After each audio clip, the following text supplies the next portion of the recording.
We're live. We are live. Malik.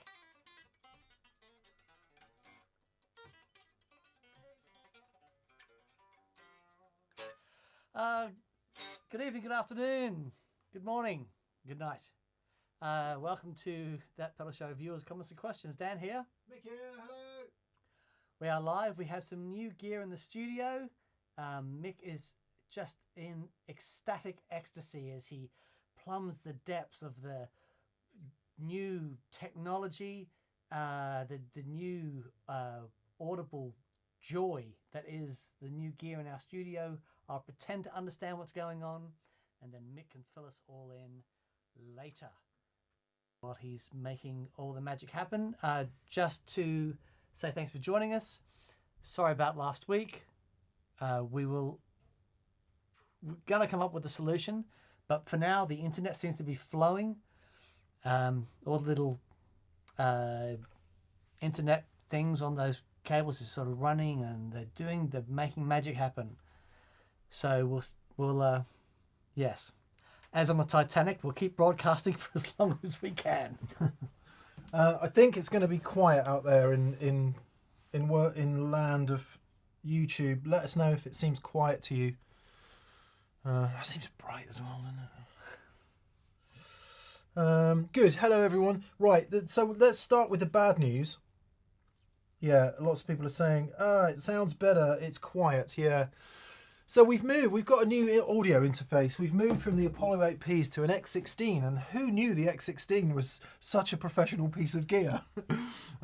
So it doesn't have some of the things like a headphone output and some other things because it's designed to be used in real pro studios, and I'm just learning about line level.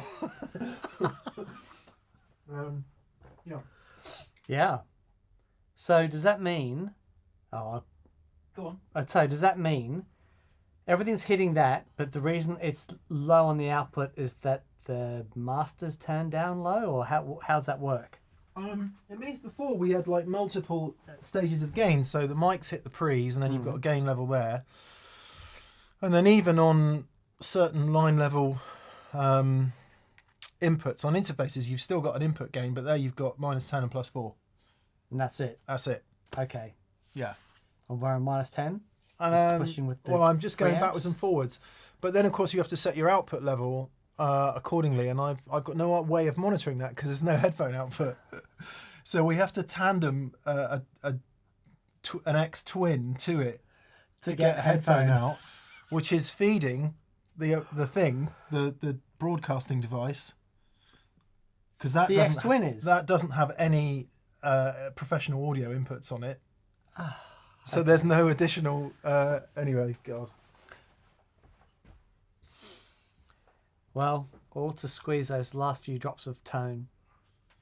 Totally worth it. So a massive hello and thank you to everyone that was at the Birmingham Guitar Show yesterday, where rock was had. We brought forth with the rock.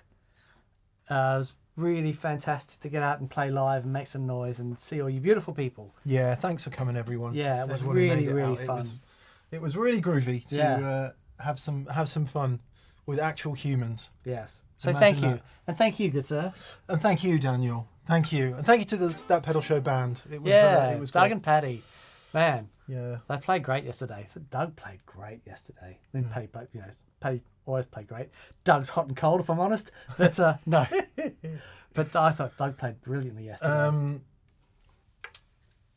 Yeah, everyone played great. Yeah. Paddy's been playing a lot recently. Paddy Blight, bass player, he's been out playing loads, and he's just in a lovely place at the moment. A feel and groove. If you're watching tonight, Paddy, thank you. Yeah. Let's try that. Okay, so right, we'll start with the good news. All the super chats last week have been lost. So please, if you super chatted last week, did you end up getting charged? Is our question, because they've disappeared from YouTube, which we're a bit confused about. Normally, if VCQ has failed before, the super chats remain so we can answer them, but they have all disappeared. So I'm hoping no one was charged. Let's see. If you have, we'll find some way of working it out. But massive apologies for the hassle therein. Let us know. Let us know. Yeah, Todd Roy says, saw the clip of you on Robin Ford's Instagram channel, Dan. Indeed. Pretty cool. Gordon Rankin, sorry I'm late. Hope everything is well. It really is, Gordon. The 500 series stuff arrived. Thank you. I've completely stripped our studio to nothing today and put it back together, which is why there's been a slight panic. And the stuff you sent us is ensconced and will be being used presently. Thank you. Thank you very much, mate. So we're inching towards having an actual proper studio. Inching. Yep, we're getting there. There's no console as yet, but we kind of don't need a console at this point. We do have a console though. We've got that. Yeah, that doesn't work as a. Okay. That, all right. that won't work as a recording console. You can't come in and out of it. Okay. It doesn't work in that way. Right. Okay. Fair enough. Anyway. Yeah. So anyway, I think it sounds better. I did the audio for the next two shows that haven't come out yet, and I think it's just continually improving. Great. Did you hear the reverb show? It sounds great. When did it go up?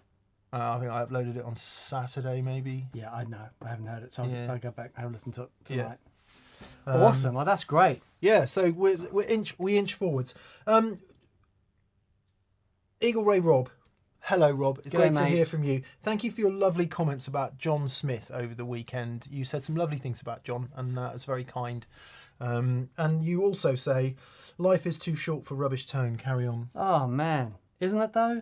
It really is. I did bring my contact lenses today, but I've forgotten to put them in. They are actually in the building, so we inch forwards in that regard as well. We say thanks to BV for putting up with our rather less than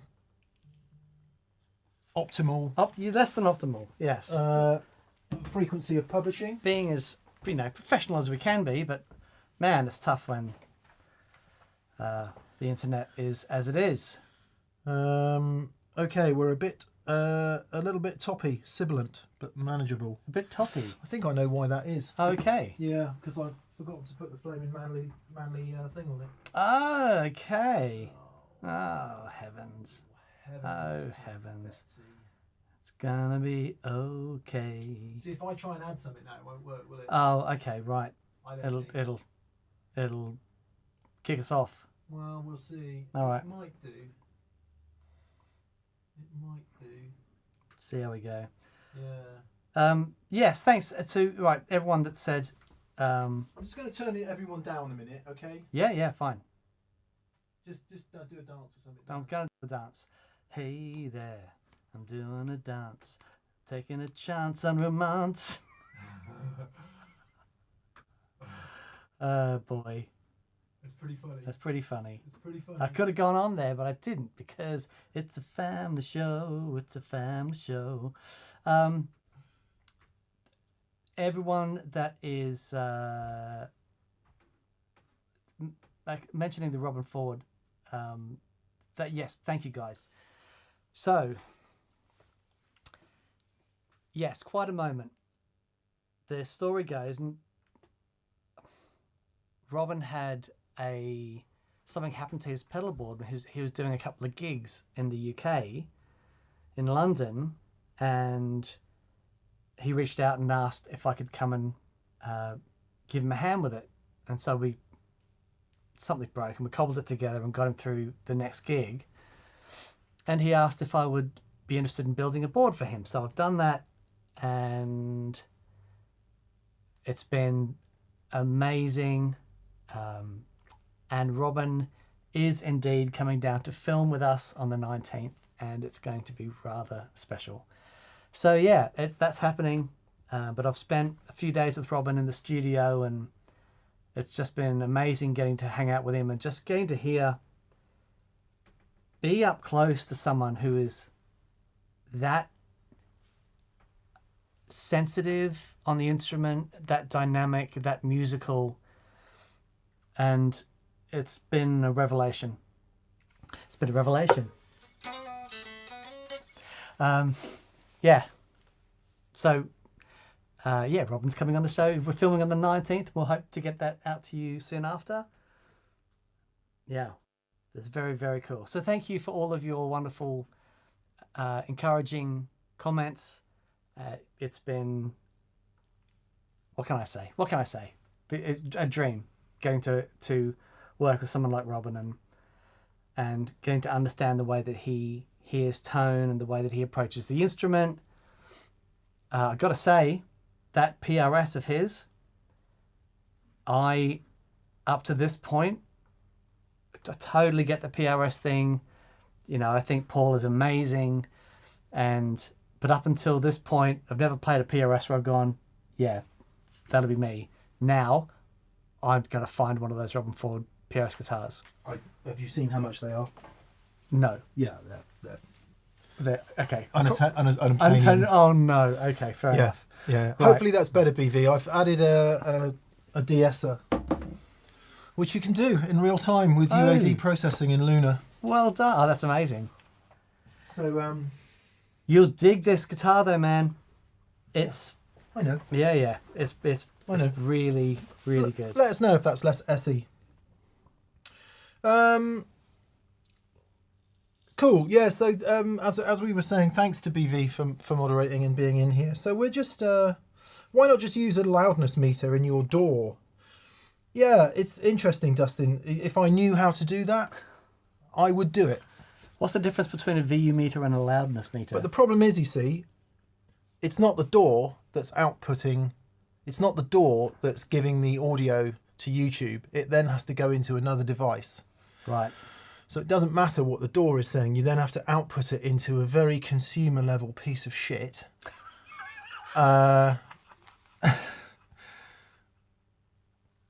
And that is then a matter of spinning plates, unfortunately. Fair so enough. apologies for my slight annoyance, but we are slowly marrying consumer and prosumer level stuff with high-end audio gear, and that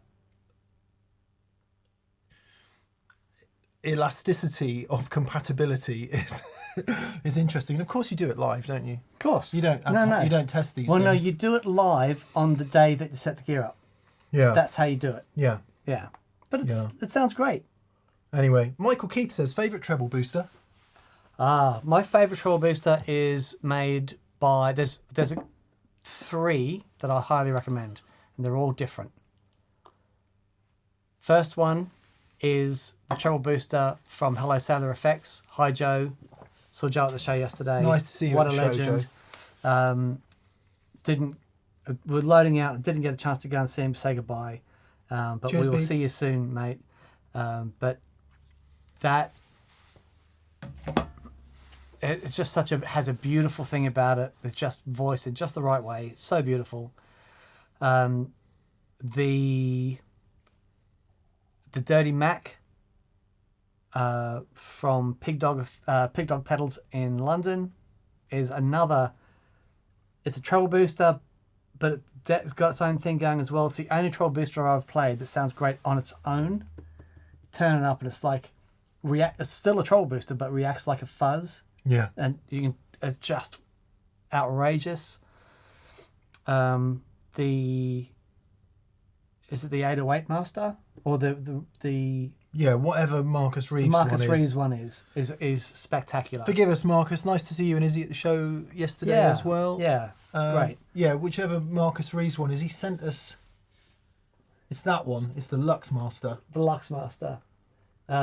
And that has got all kinds of funny stuff in it, which enables you to kind of shape it and bend it in all ways. It's really, really cool, but exceptional, but really musical sounding. Yeah, and that's the thing that's with treble boosters. You know, you can't go wrong with the Analog Man Beano boost. Yeah, it's it's a straight up range master. That's what I would say. It's like if you want to get into it and you're not really sure where to start there. Yeah, Analog Man Beano boost. Yeah, really wonderful. Yeah. Small, versatile, easy to understand, not horrifically expensive. And has that sound. Yeah. Totally. Yeah. Luna is awesome, says Truth, Fact, Reality. I use it in my studio. Yeah, I like Luna. We don't record the show in it because it's quite hard to use analog outboard with it. Logic has a plugin called I/O, which enables you to send stuff out and bring it back in again, and sorts all the UA gear, sorts all the latency out. But I haven't found how to do that in Luna yet, so that's for another day.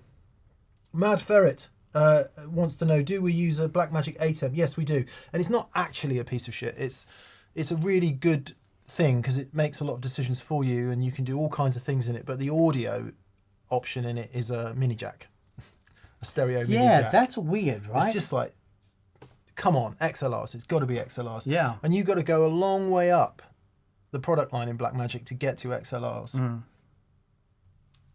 Wow, okay. Yeah. And maybe that's because audio is done in a different way in broadcast environments. I don't know, but to not be XLR is, in any professional environment, is crazy. Yeah. Anyway, blah blah blah. Have we tried the new Mythos Herculean Deluxe yet? Says Cry Spy Bacon. That's brilliant. Crispy bacon. No, we've got one. Haven't plugged it in yet. It's Dumble type tones. Heard RJ Ronquillo playing it. Sounds amazing. Heard quite a few people playing it online. Sounds amazing. And Zach made it, so it will be amazing. Paddy's just texted saying, "Oh, so the Robin Ford show. That's a full band episode, right? Right." We did say to Robin if he wanted to do that, we could provide a band. Can I just tell a quick story? Yeah. Is that all right? This will give you an insight to the generosity of spirit of the man. Robin was having a rehearsal with his new board, and so I was in the studio with him. We got there an hour before the boys were turning up. Plugged everything in. We got everything dialed in. It was sounding really great, and Robin was really happy. Ian Thomas, the drummer. Oh yeah, wow. Oh my! I haven't seen him for a few years. Man, he is an absolute force. And of course, on the keys, the Hammond from Matt Schofield's band. Oh, Johnny Henderson. Johnny Henderson. So, Ian Thomas, Johnny Henderson, and Robin Ford. And Robin Ford says to me, "Did you bring a guitar?" I said, "No. Like, why would I bring a guitar?" Robin disappears off for a few minutes, comes back with a Strat. Says, "Just sit in with us, man." So, I got to sit in with Robin Ford and his band jamming.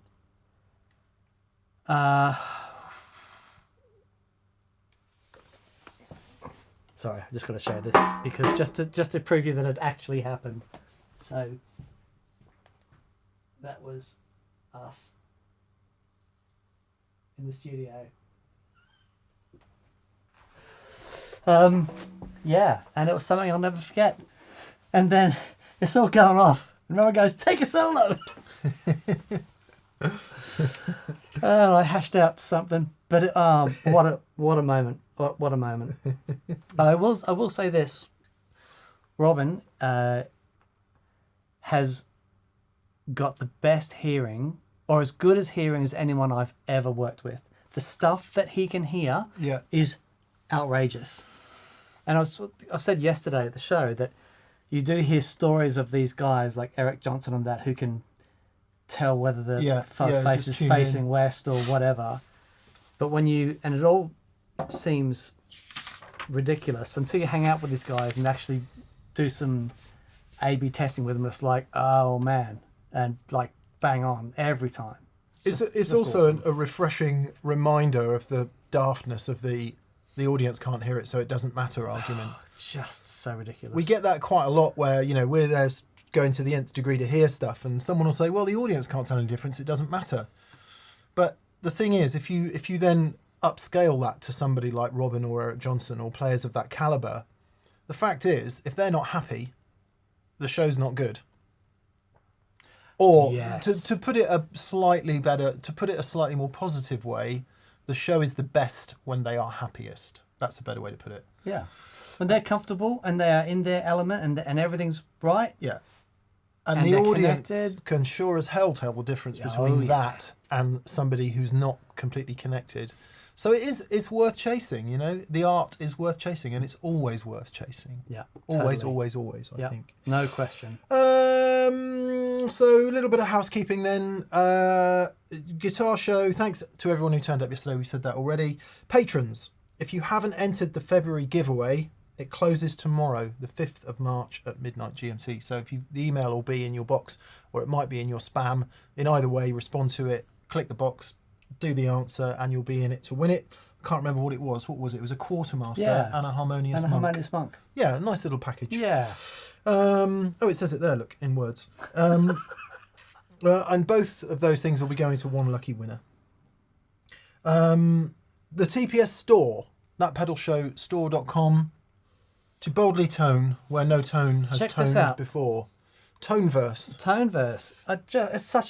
It's a beautiful shirt. You love it. I love it. It's kind of there's a grey one, like a sports grey, but there's also this grey green, which is really nice. Yeah, I love it.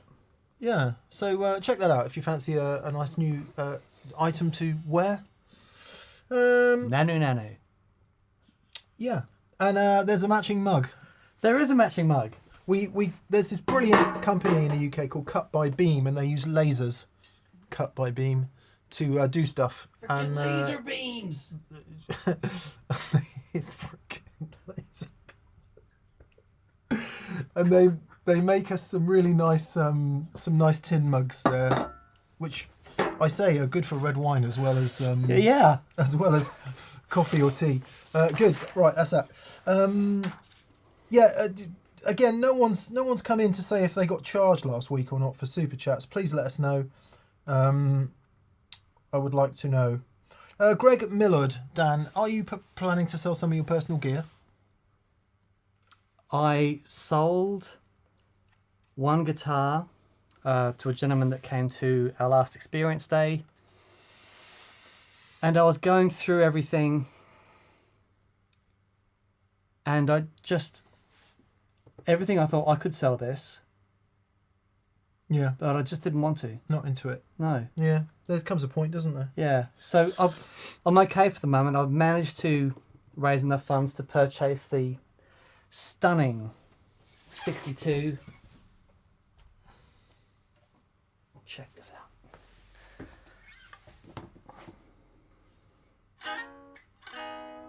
Such a great guitar. Oh, man. It's such a great guitar.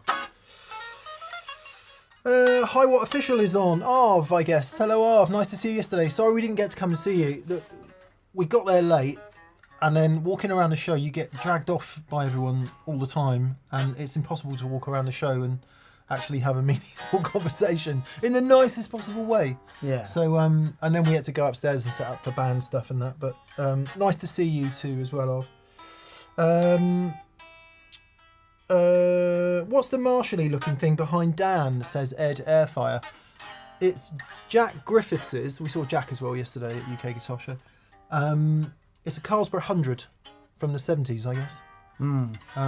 We used it in the first show we did with Jack, or at least the first half of the show we did with Jack. Yeah, it was very cool. And then he brought in the Raging Beasts of Fury. It was fun. It's good to see him yesterday. Wooly Fox, what's the best Cobb style pedal clean octave blend? I like the Mythos one. And I like the Mythos one. The Argo. Yeah. Very much. Easily attainable. Sounds fantastic.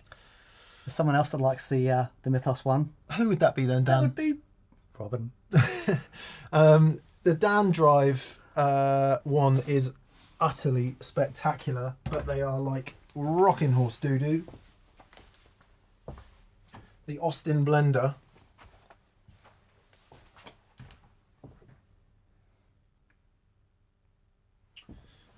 Complete with broken switch. Oh, nice. And but yeah, the Mythos Argo is on my board pretty much all the time. Wasn't yesterday. Yeah, love it. It is the Doyle Bramall sound. Right. Pretty much. So that's the one I would buy. I'm sure there's others out there, but that one comes with 3 years of playing it and loving it. Love it, Yeah, love it, so love it. but that's really interesting that talking about the A-Bing stuff, and had a bunch of octave things for Robin, and as soon as we plugged the Argo in, he was like, "That's it. That's the one." It's very, for those of you who aren't massively au fait with octave up pedals or octave pedals in general, it's quite a different experience from like the Octavia Hendrix style one. It's a different thing, and you'll either like that, prefer it, or prefer it less. Yeah, the clean blend in it is remarkable. Apparently people were charged last week. Okay, so we need to figure out a way of making that right. Because the super chats have disappeared from us, and yet you still got charged, which is somewhat aggravating. So we won't dwell on it. We will figure out a way to make that right, and we're very sorry about that. Yeah. Yeah.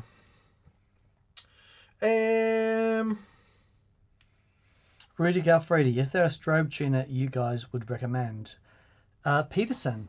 Their stuff is great, and they've done a new mini version, which is really nice. There's people saying it's not a true strobe, and I don't know. Well, they are the strobe company. I'd be very surprised. I mean, what are they? What do they mean by strobe? The implication is it's a strobe display for a standard. No, I would refute that. If all of their information that they talk about the tuners is true, then that is incorrect. Yeah. So the Peterson one, I love the turbo tuner. The mini turbo tuner I love even more than the By big Sonic Research. one. By Sonic Research. The ST2000 mini turbo tuner is brilliant. Yeah. It does sound like an 80s car as well, doesn't it? It does. It sounds like something. ST2000 The turbo. ST2000. I think it's actually 200. From anyway, RoboCop. I think it might be 200. STT2000. I'd buy that for $1. Good. Tumbleweed Rancher. Speaking of ranchers, I watched a film last night with Jeff Bridges and the bloke who was Captain Kirk about some bank robberies. It was slow. Okay, hang on. And I was saying to Jeff Kath- Bridges and Captain Kirk. So do you mean William Shatner? No. After Shatner. Well, Shatner was Captain Kirk. Yeah. So do you mean Captain Picard? After Picard. In the film, in the movie. Like much later. Like in the last... Chris. Oh, Chris Pine. Yeah. Yeah. Was okay. he was Kirk, wasn't he? He was a young Kirk. Well played, sir. Well played. I'm not up on me sci-fi, but... Nano to you. Yeah. I did... You know how to set them off. Dan. We're in a really good mood after playing yesterday. Yeah, it was so Wasn't good. it fun? It was so good to was so play. fun. It could have been stressful because there's a very short turnover time. Chantal McGregor was on and she was great. She was brilliant. And Ainsley sat in with her, which was really lovely. And then we played, and of course you get the last lot on, the next lot on. And big shout to Les and his crew doing the sound. It's just such a joy to see him at the back of the room on the desk, because he's gonna love the sound, and you're not gonna get any crap about turning down. Yep. Really wonderful. It was good. It was really good. And it was nice to see so many friends there. And the point I was going to make was, you get there, there's no time really to do anything. It's just shove the stuff on, plug it in and go. And that could be quite stressful. But what was really nice, it was a room full of TPS people, and just felt like a family. And so everyone was relaxed and everyone was having a good time. So that meant we were relaxed. Even wet dry gags that everyone laughed at. It was really nice. Just great. It was really, really nice. Lots of love coming in for Robin Ford, from Lexington Daniel, from BV, from Todd Roy. Lots of love coming in for Robin. So that'll be so cool when he's on the show. Yeah. So cool. Good. Right.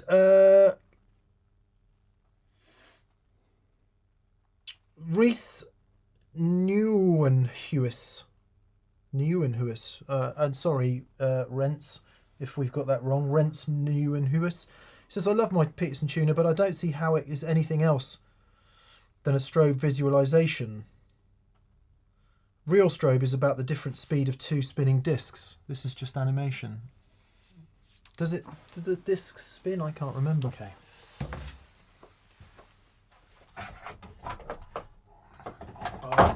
I just can't be asked. I was going to have to get a power supply and all of that. Yeah, I don't know. I don't know.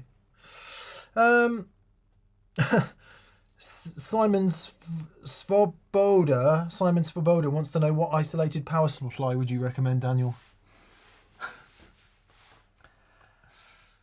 Oh, man. If you don't know, Dan makes the best isolated power supplies there are. So that's what he's going to recommend from thegigrig.com. But there's a lot of good stuff out there. There's a lot of great stuff out there. It depends on what your needs are. So we've developed stuff for people that have large needs. High-end, pro use. And yeah, but if the Seox stuff is good. Seox stuff is great. The pedal power 2 is still great. If that does you. J-Rocket have done some interesting stuff just recently that can be USB charged, which you might find interesting. Right. It's something that we would be scared of, because for damn sure we would flatten the batteries and forget to charge them. But there's a lot of, shall we say, less involved ways about it that could meet your needs. Watch it's a really old video now, but it's called VCPI, VicP. We should probably do an updated version of that. Voltage, current, polarity and isolation. If you start from the beginning with your board and you work out what you need in terms of voltage, in terms of current, in terms of polarity, and isolation is a must. We'll just say that. Yep. And the big thing about isolation is it's not just isolating the positive. You've got to isolate both the positive and the negative. So like a good argument, Dan. Well, definitely. If you imagine a daisy chain, the positive and the negative terminals are all linked together. And some supplies that they are called isolated, they're just isolating the positive part of that, but they're still chaining the negative together. Yeah. You want true isolation is positive and negative, all isolated. So there we go. But if you do start with your actual needs, it becomes a lot less confusing really quickly. Yeah. Because there's quite a few supplies that, I don't know, let's say you have a Quad Cortex, for example. There's virtually nothing that will power a Quad Cortex, or at least the standard everyday supply that you buy from the store won't power a Quad Cortex. Similarly, you might only have 3 9-volt pedals that have 9 milliamp current draw each, in which case you need next to nothing. Yeah, exactly. So know what you need. And then when you know what you need, think about what you're going to have in a year's time. Before I met Dan, I've got a pile of dead power bricks from various companies, because as my board grew and as my requirement for current grew, they couldn't do it anymore. And they weren't modular, so you couldn't add to it. So I had to, give them away, basically, to friends and stuff. So also think about some sort of upgradability in the future in terms of, can you add to it, or does it have enough outputs to do new pedals as you get them? So then you're not buying twice. Yeah, totally. If you know that your board is X, but it's going to end up being Y, yeah. Or if you say, I use these 4 pedals and I don't ever see myself using anything else. Mm-hmm. Yeah, know thyself. Knowing what you want as far as, what you need from the board will help you choose. Chris Quinn and Hansel Reed are saying it's called Hell or High Water. Okay. Yeah. And it was slow. The film. Yeah, I mean, I don't mind a bit of a slow narrative, because it does build, it builds the tension and everything. But, yeah, I don't like seeing bank robbers get away with it. I don't like seeing that. Yeah, okay. Or it being sort of justified, because banks aren't very nice. But it's good movie, Everyone looks a bit dirty all the way through, like they could really do with a wash. And that was also part of it. Okay. Yeah, it's good though.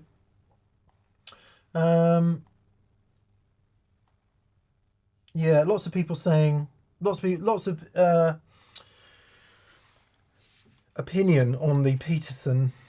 I'm just going through it now. Joel Silber, David Pekarski. Yeah, good. G Barge says, what sample rate and buffer size do you use to avoid latency, or is that just not an issue because you use the Apollo? Yes, G. The Apollos are really brilliant at just working all that out. And I don't know or understand how they do it, but I've never had a problem with latency with real-time monitoring in the Apollos. I think if you got into multiple queue sends and you had loads of people and you had to send multiple mixes to people, perhaps that changes a bit, but we're never in that situation. Sample rate 48K because that's what goes with video. People argue about sample rate all day long, but 48K works from a workflow point of view, just so that we're not converting anything, because the video world lives in 48K, so that's that. But yeah, latency, the Apollo's it's just not a problem. And I don't understand how that works, but it's not.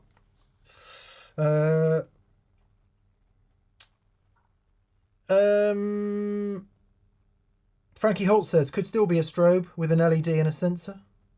Yeah, I think this is how they're doing it, but I need to, because I remember this question being asked years ago, and I looked into it, and electronically, yeah, obviously they're doing it electronically. There's no spinning discs inside it, but they are. Yeah, surely you can do all that digitally. Andy Rack the cams. Andy racks the cams, says use a real amp, no latency.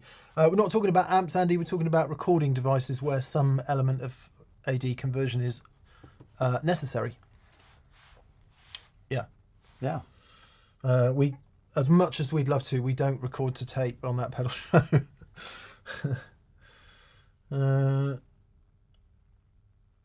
Yeah. Brian Chase says, hello from Winnipeg. G'day, mate. And hello to you maybe know our dear friend Joey Landreth, who lives in Winnipeg. And also, someone was on the show recently who hails from Winnipeg. I don't know if she still lives there. Jocelyn Guild. Yeah, I don't know if she does or not. But she's definitely from there. I was in TK Maxx the other day. Sometimes I do a guilty TK Maxx visit when I love a TK Maxx visit. Drop the dog off at the dog place, and they had these jackets that said Winnipeg on them. I nearly bought one. I don't know why. Is there a brand called Winnipeg or something? Maybe they were overstock from a curling team or something. Yes. Scott Gaylor says, I believe the Apollos default to 128. I guess that is milliseconds of latency, is it? Gordon Rankin is saying, talking about sample rates. Reese D says 64 48K works well. 64 48K, yeah. I do whatever it tells me to do. Whatever the default setting is, I do that. Mitchell Bramlett says, sorry if this has been asked many times, but what mics have you been using lately? They sound really good. Thanks, Mitchell. We use two main mics on the close mics on the cabs, and I say close, they're about a foot away. One is an Austrian Audio OC18, which is a modern sort of higher end remake of an AKG C414. And you might think it unusual to use a large diaphragm capacitor mic on a guitar amp, but we find for the purposes that we need, i.e. kind of like the least coloration from the microphone itself, in terms of, 57s have a sound and certain mics have a sound. We just want it to sound big and open and full frequency. We're not necessarily recording for the purposes of a mix where you might not want that. So that's option one. And the other ones we use are Sontronics Delta 2 ribbons. And what's interesting is since we switched the studio up, we've improved our preamp gain a little bit. We've got Neve 1073 front end, and it's made a remarkable difference to everything. Fidelity, nuance, everything. It just sounds much better. And we don't do any additional EQ, so there's no plugins, no nothing. Now, in addition to that, there are 2 room mics, which this camera is here. The room mics are here. So they're about 12 feet away from the amps. And that is a pair of AKG C414s arranged in a mid-side arrangement. And if you don't know what that is, just look it up. But that gives you the stereo image of the room, and it just adds a bit of room. Not that this room sounds of anything, but it adds a bit of ambience rather than just that flat-on close mic. Anyway, the point I was going to make was the Delta 2s, the Sontronics ribbon mics, work better with the Neve Pre's than the OC18s for what we do. I've been struggling with the OC18s because I can't get the 1073's gain down enough, and they're kind of just slightly too sensitive. So we have to have them miles away from the amps, blah, blah, blah, blah, blah, and the ribbons just seem to work a little better. It depends what you're doing. But yeah, anyway, sorry. Sontronics Delta 2 ribbons or Austrian Audio OC18. Very good. Yeah. But it's such a learning curve, you know.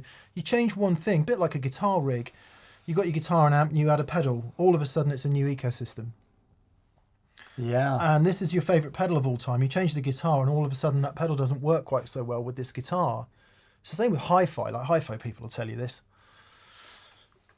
You swap your DAC out, or you swap your power amp out, and all of a sudden, your speakers don't work anymore in the way that they used to. And it's the same with recording, of just going through this continual learning curve of going, oh. And quite often it's like a forehead slap moment where these are things you've read in magazines a million times, but until you experience it for yourself and make the mistake, it doesn't really sink in. But yeah, I would say it's less to do with the mics at this point and more to do with the analog front end. It's really spectacular. It's one thing to reference the mics, yeah. But it's another thing to actually say, look at the stuff it's going into. Yeah. It's been a revelation just hearing all this stuff. And this is the baby end of it, right? We've been chatting to Neve, and they've offered us up to their place to go and have a look around and do some stuff up there, and I'm like, yes! That'd be fun. So, yeah, I love it.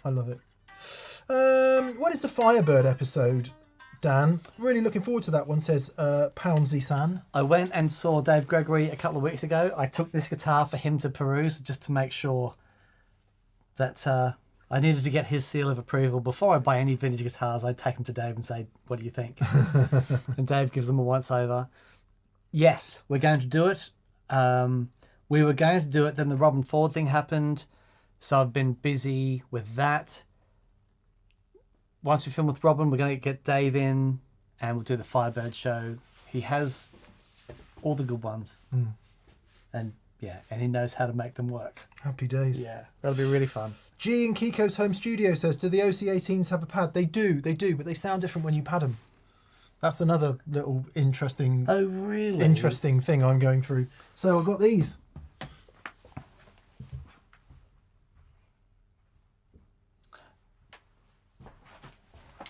These little inline pad things.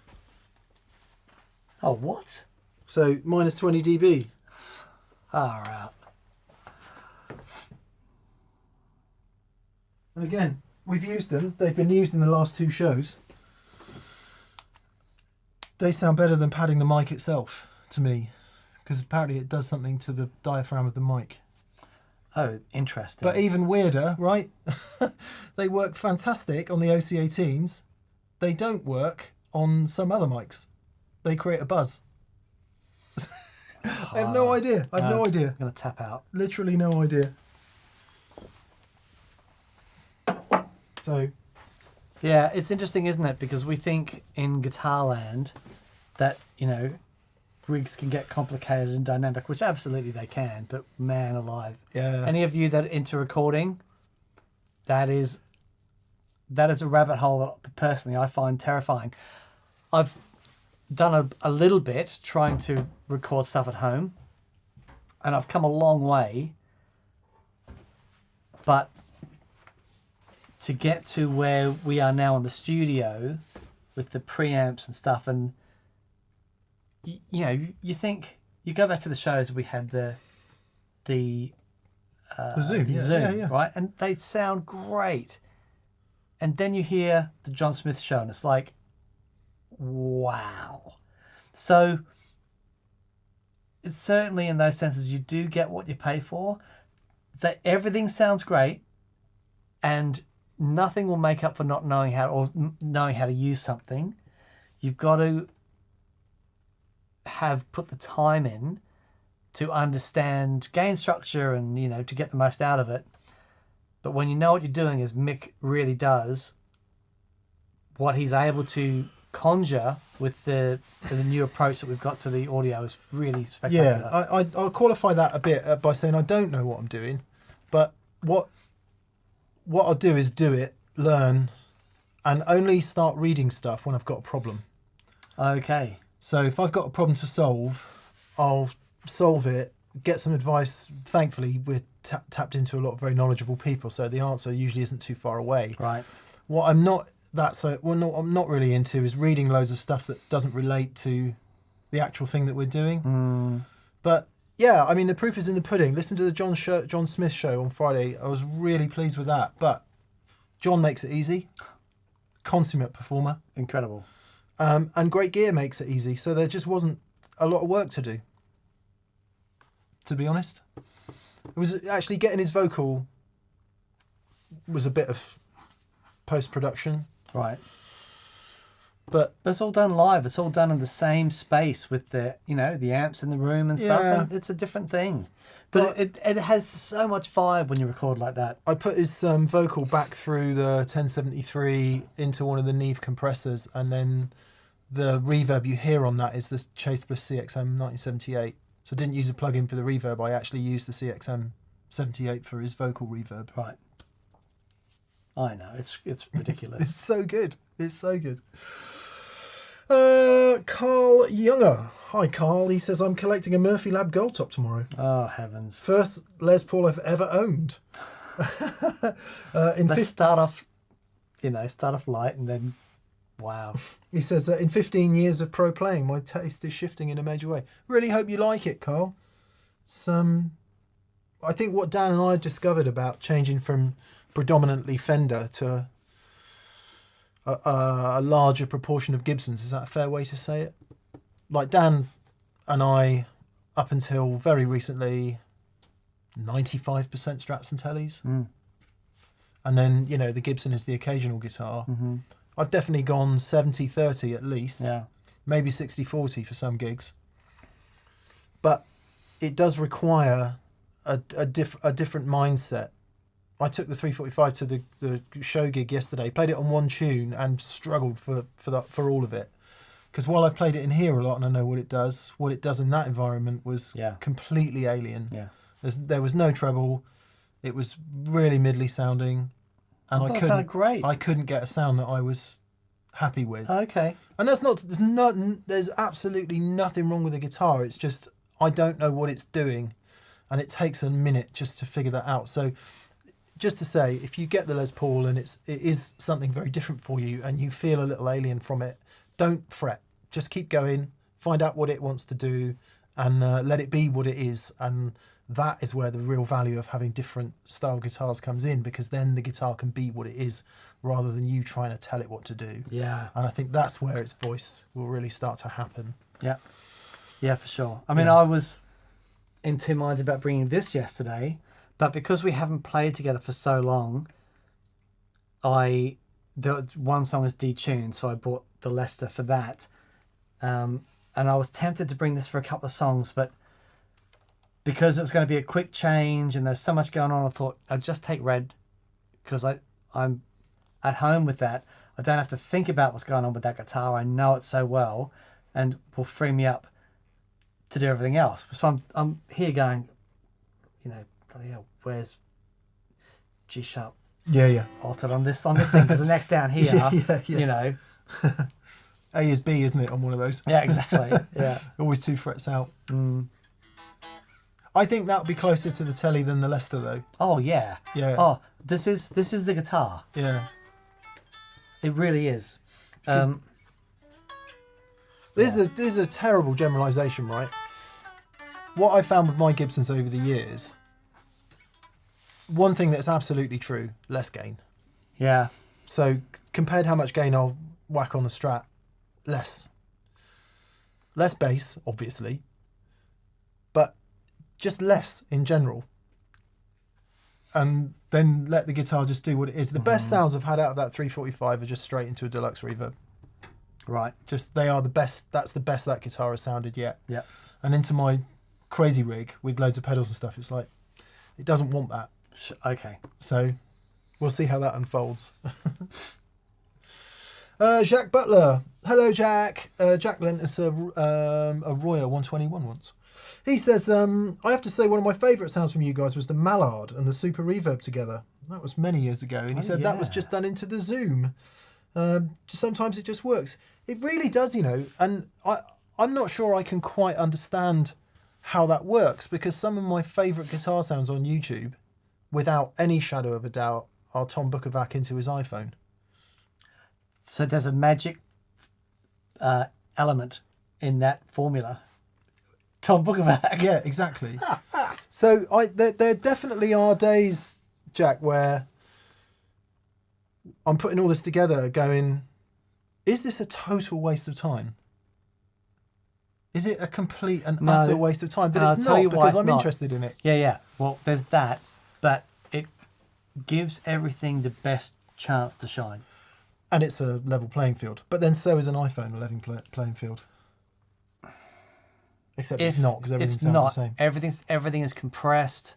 And it's, you know, look, they're great. Compressed, expanded, limited, all EQ'd. like just up the wazoo. Yeah. Whereas the goal with what we're doing here, which is a fruitless task, but heading in that direction, is trying to get as much of the experience of being in the room sonically out on YouTube land.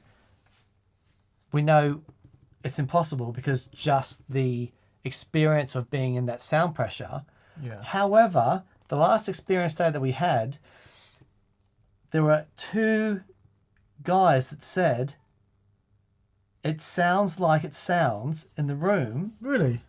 Just louder. Yeah. And it's like, okay. And yeah, it was loud. They get pinned to the wall, which is brilliant.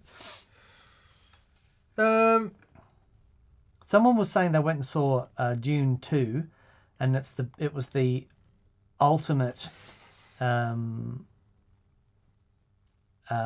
the best sci-fi soundtrack they've ever heard. And SW places, what is the TPS view of Dune Part 2? I think it's one of the best films, personally, for me, I've ever seen.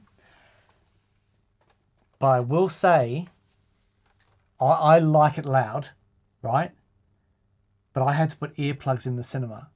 I don't know if something was broken, but I was getting volume warnings on my watch. Oh, really? It was horrifically loud. At what frequency?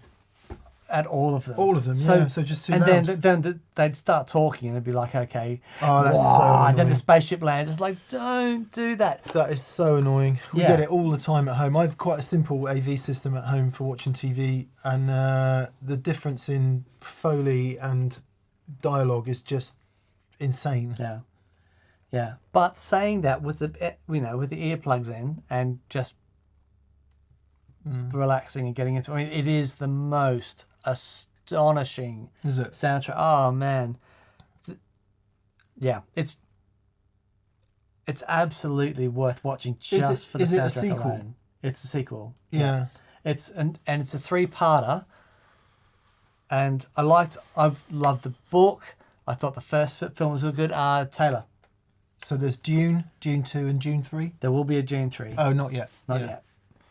But it's not like Star Wars. In what way? They're all out of order. No. This is in order. Okay. Yeah. No, yeah, it was absolutely. I don't believe brilliant. I've seen the original one. When was that? 80s or something? Was it? Yeah. Yes. And it had Sting in it. The Mr. Sting! Mr. Sting! Would you like to sit on our canny looking chair? That's a canny looking chair, that. So, Mr. Sting. The stops, for those of you who don't know. We ask the questions. We ask the questions. Stanislav Migura wants to know, when did we start using the Neve preamps? I think it was when Jack Griffiths was in. And that was when I was going through the not understanding lots of things about line level. And that's why there's a bit of clipping on one of Jack's amps.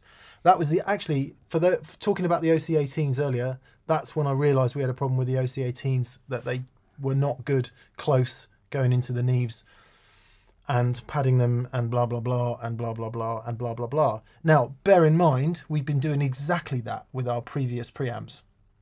No problem. So it's an ecosystem thing, and I don't think you can point the finger and say that was the problem. I mean, part of the problem was my not understanding what we were doing, and that's how it goes. But yeah, around Jack Griffiths kind of time was when we started. Yeah.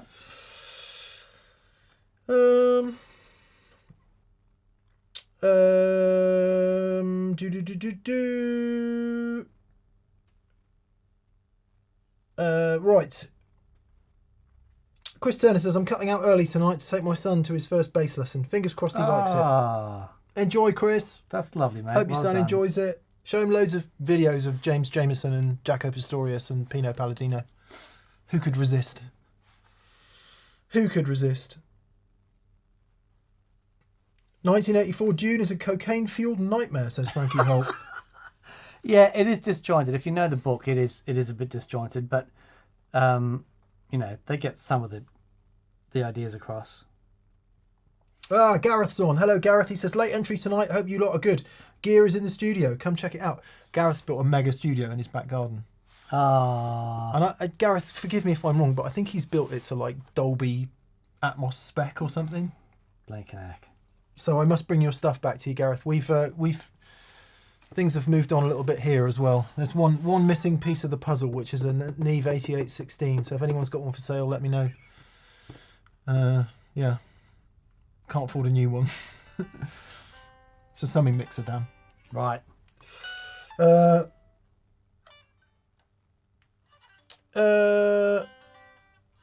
Joel Cyber says, Dan, what watch gives you volume warnings? Yeah, Apple Watch. Silver, does it? Joshua Petro agrees. Swartzy says, does any brand make multi-gain staging in one pedal? Yes, many. Check out the Empress Multi-Drive. Check out any dual overdrive pedal. D&M Drive. D&M Drive. Game staging. Check out the Dinosaural Cogmeister. Yes. Which is really good. I think the Empress Multi-Drive kind of nails it on, doesn't it? Yeah, that's very cool. Yeah, if they still make it, don't know. Tell you what, I flipping used the tube driver yesterday. The BK Butler tube driver. Yeah. It's so good. It did. It sounded it's really so wonderful. good. And that and the butter machine and the overdrive channel in the Two Rock. Just not a tube screamer in sight, and they were some of my favourite tones. I can see a new reality coming out of the tube driver as being the thing that's always there. Beautiful. I love that. That's great. I just need to talk to nice Mr. Martin now and see if he can Martin Schmidt, see if he can modify my board to take the tube driver, because it won't fit on any of my Schmidt Array boards. Oh, really? No. Okay. I shoehorned it on the tiny one by it not being quite closed properly. Okay. So you got in touch, actually. It's only about, I want to say 10 mil, maybe 20. Sorry, people in America, millimeters, not thousandths of an inch. Yeah, anyway, sorry, I made it all about me again, didn't I? It's all about me, all about me. It's all about me, baby. Basil Tiffany says, movies are mixed terribly these days. I don't understand why action is so incredibly loud and dialogue is often just above a whisper. There's a film Tenet. It must be down to the decoding, mustn't it? No. Some guys do it deliberately so that you are the sound effects come on. You're like, and then they talk, and it's really quiet, and you need to listen really carefully to the dialogue. apparently it helps it go in. It's like in some advertising, they make the text hard to read, so you concentrate really hard and try and understand it. It's one of those, the director of who did Tenet does it quite a lot, and I'm not a fan of it. It takes me out of being in the moment with the film, and I don't like that at all. Yeah.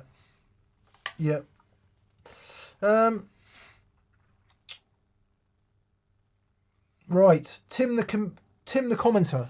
Hello, Tim the commenter says, "Does anyone know if I could use a cheap set of drum mics on a pair of stereo chorus amps just for fun? All 4 speakers are doing different things, so I need 4 mics. I don't know. Drum mic frequency versus SM57s? Yeah, of course you could. The only thing with drum mics might be that they are designed to take very high SPL. So it might be that you don't get a huge amount of signal out of them, but give it a go." Yeah. Did you know that Phil Collins' favourite vocal mic is a kick drum mic? Right, which one? The one, the kick drum's the thing that you... Yeah, you should have said the bald guy in Genesis. And then I'd have said which one.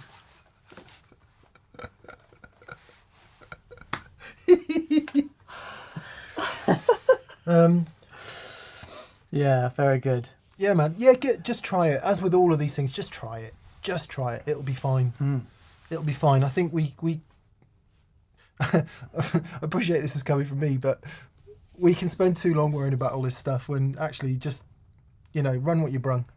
Yeah. Smoke them if you got them. Yeah. Just use what you've got and make it work. And from there comes creativity. I'm a great follower of that way of being. Well, this is interesting. Wes Chilton says, as someone who has worked in Hollywood for 25 years, the studios are run by Wall Street and not filmmakers anymore. These Wall Street types have no idea what they're doing. Oh, that's really interesting. Yeah, well, I guess that's been very well documented in recent years, hasn't it, for various reasons. Yeah. One thing about Netflix and all that streaming content, it's not the same as going to a cinema, obviously. However, the amount of really good content that is out there now, because they've got budgets. Yeah. I just watched series 3 of Ted Lasso. Yeah. And finished it last night. You like it? It's some of the best TV I've ever seen. It's great telly. It is really, really great telly.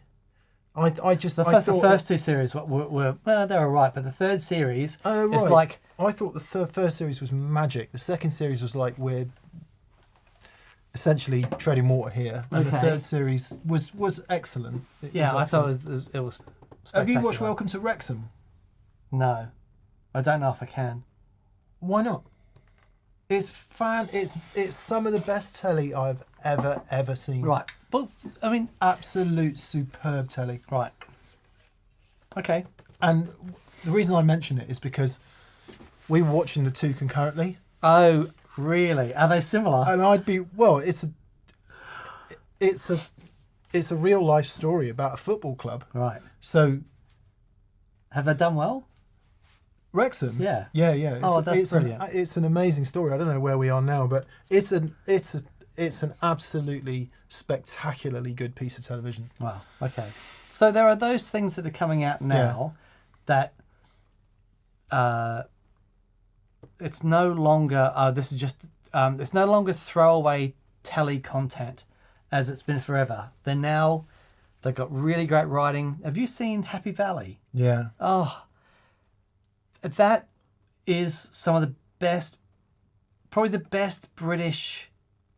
Oh, I don't know. It's up there. It's easily up there. And that was, you've got to get through the first 3 episodes though, because they are harrowing. Yeah, I nearly didn't watch the third series. No. I'm like, oh god, I can't take this. No, it was but the writing in it, the character development. So, I think one of the great things about the streaming platforms and that they've got all this money and they go and make something fantastic. Yeah.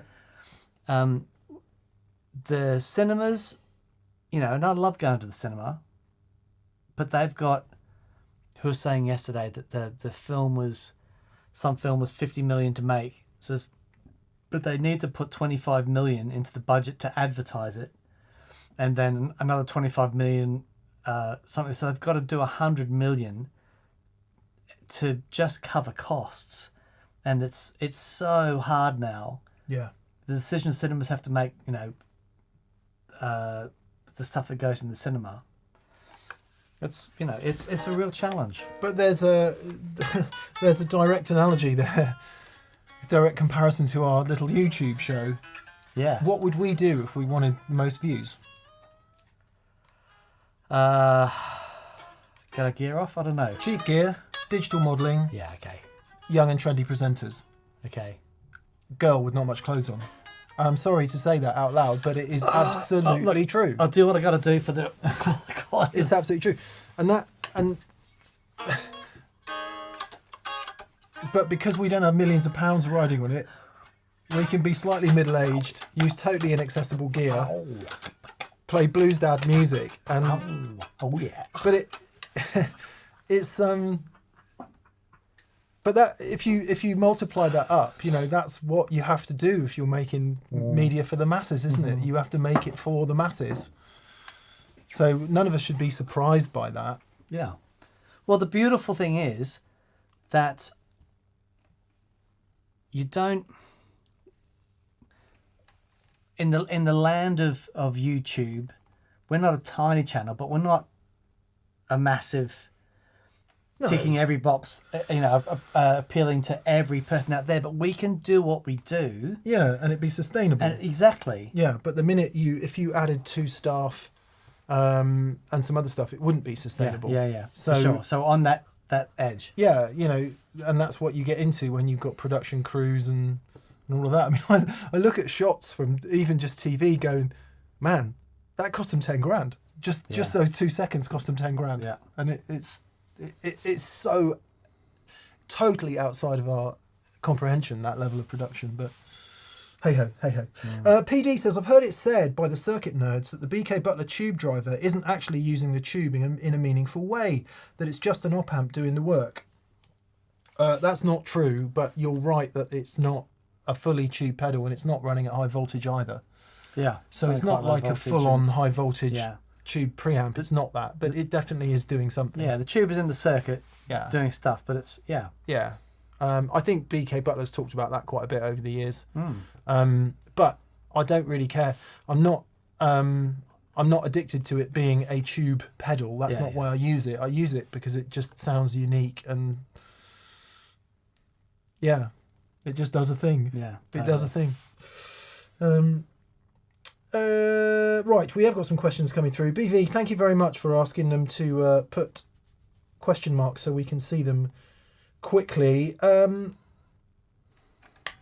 Matt W says, what do you think of Kiesel guitars? I just got a custom Kiesel CS6 last week and found it has the best fit and finish and setup of anything I've ever bought. Curious about your experience. So Never played one. a few years ago, I did a board for Greg Howe, and you can see there's a vlog of it somewhere. Flew out to Vienna. He was on tour with Simon Phillips, and he was having some trouble. And Simon said, "Can you come out and help Greg?" Seems to be how it goes, Dan. Yes. So I jumped on a plane and went out and helped Greg. I mean, why wouldn't you? Greg Howe says, "Can you help?" I'm like, "Yes, I can." So I went out, hung out with Greg for the day, built his board, and he had a new Kiesel guitar. Yeah, they look fantastic. Really great. And I think there's some connection. They were Carvin, something like that, and they're now Kiesel. Anyway. Yeah, because Carvin ceased to be, didn't it? So Yes. maybe there's some, maybe somebody left and is now that. Yeah, but they are great, and there look are amazing. loads of guys playing them. What's the sweep guy? Australian. Frank Gambale. Frank Gambale. He's got a Carvin.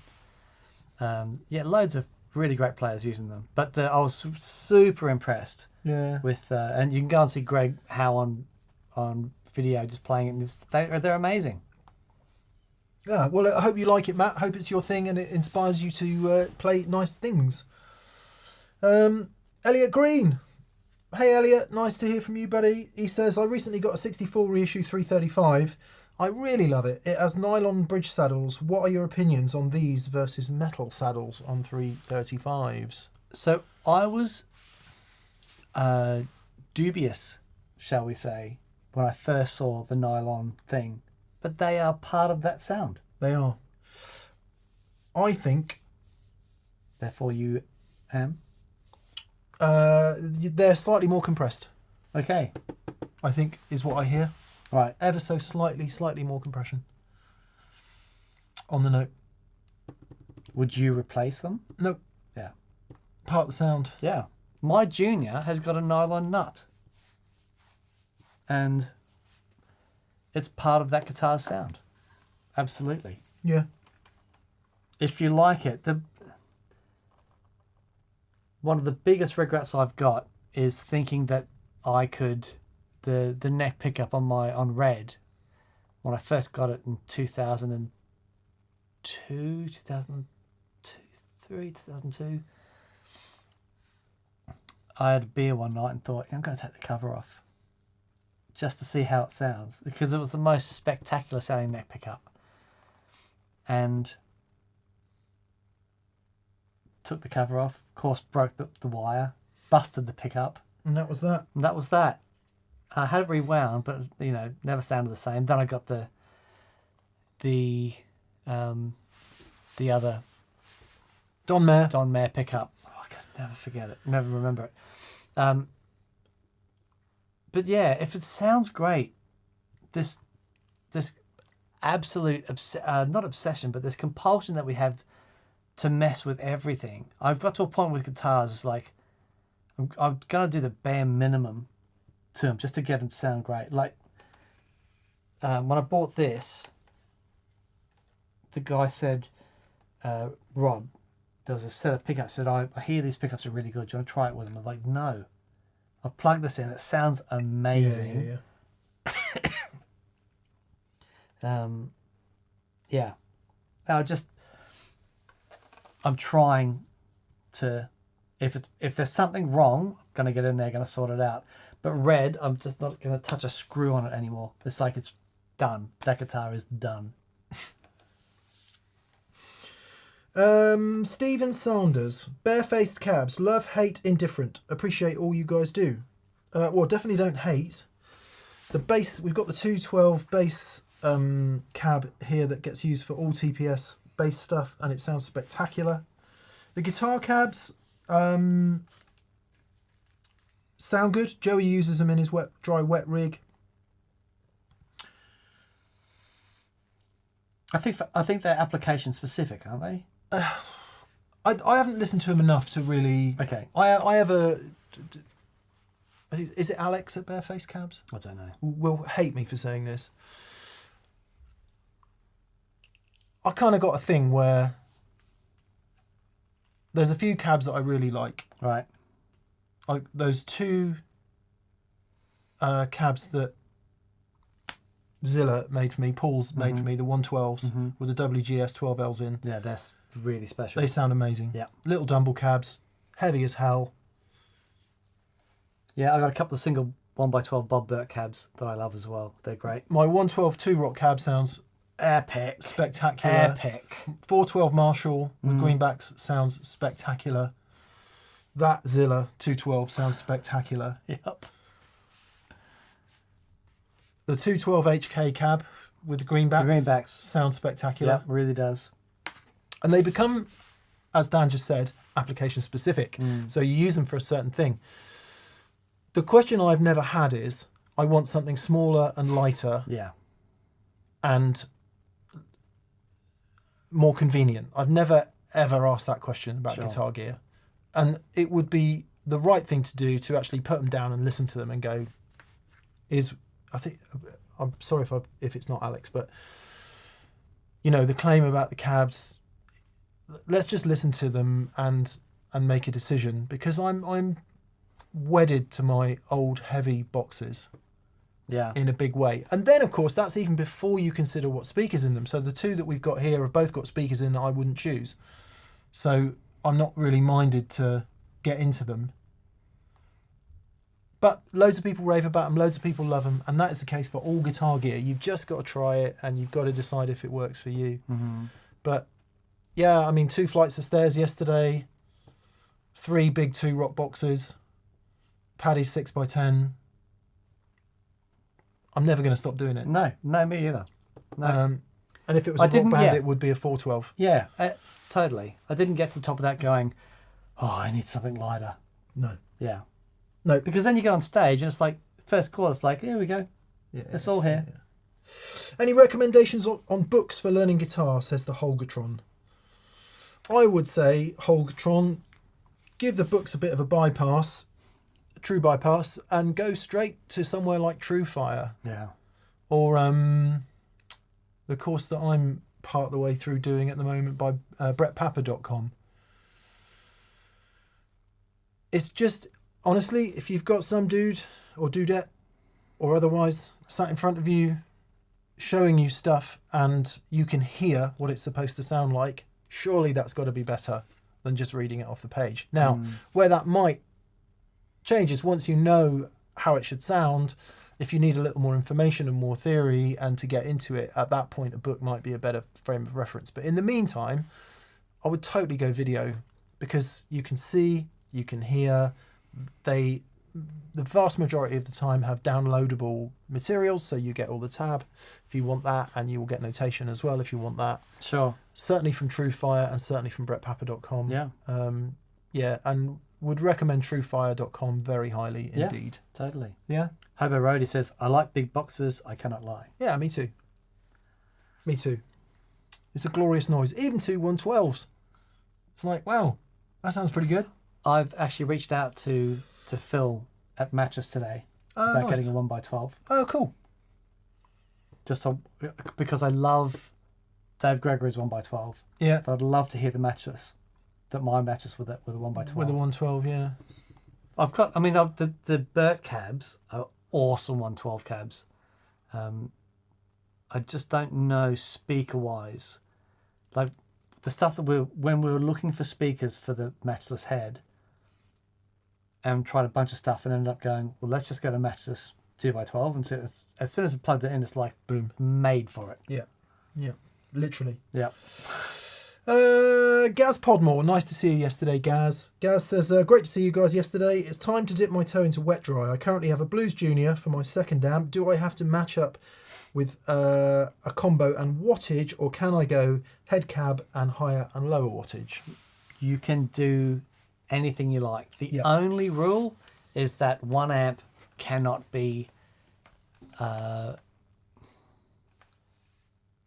having an amplifier that has any digital stuff going on gives it a time shifted phase issue.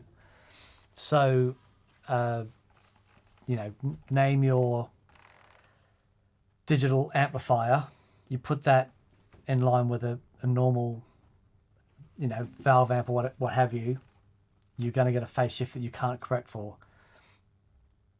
So, if you have if you do it the Philex way, you can have a 100-watt amp and a 4-watt Nick Greer thing, and that is cranked all the time, and it just adds a bit of hair, and it's always just dry. There's nothing going to it. Or you can have 2 amplifiers of a similar wattage, and you might be sending just your wet to one and keeping one dry. They might be a 10-watt and a 30-watt.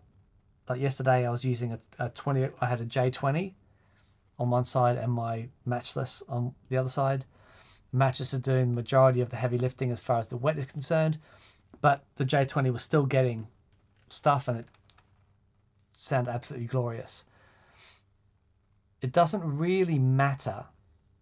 All that matters is that you're aware of the headroom of both amplifiers, and then you make your choices depending on that. So it might be that, okay, I've got 1 amp that's 1 watt and 1 amp that's 50 watts. They're turned up and the 1 watt amp is compressing and it's beautiful. Okay, great. I might put a low gain overdrive, but I'm not going to put anything high gain into that. I'm just going to let that do its thing. So that is what will inform you as to where you do your split. If you've got 2 amplifiers of a similar wattage, split after your gain stages, send your gain stage off to 1 amp and then the wet off to the other. Yeah, but that is literally the only rule, is making sure that both amps can be in phase. Can be in phase, yeah. And also, he touched on it, but you want them roughly similar gain level if you're going to be running the same pedals into them. So you've got Blues Junior, AC15 would be perfect. Another Blues Junior, Pro Junior would work great. The AC15 and the Blues Junior, I think, is a magic combination. Yeah. I think a Pro Junior is a good shout as well, because it's a bit smaller than the Blues Junior. It's only got 2 knobs, so it just takes away a lot of the option paralysis of which channel should you use. Should you use the boost? Just use the Pro Junior and it sounds ace. Same size speaker? It's a 10. Right. But, yeah. Okay. Yep. Is the EV RE20 is the mic that Phil Collins loves. RE20 is used a lot in voiceover. Oh, is it? Yeah. Okay. Yeah.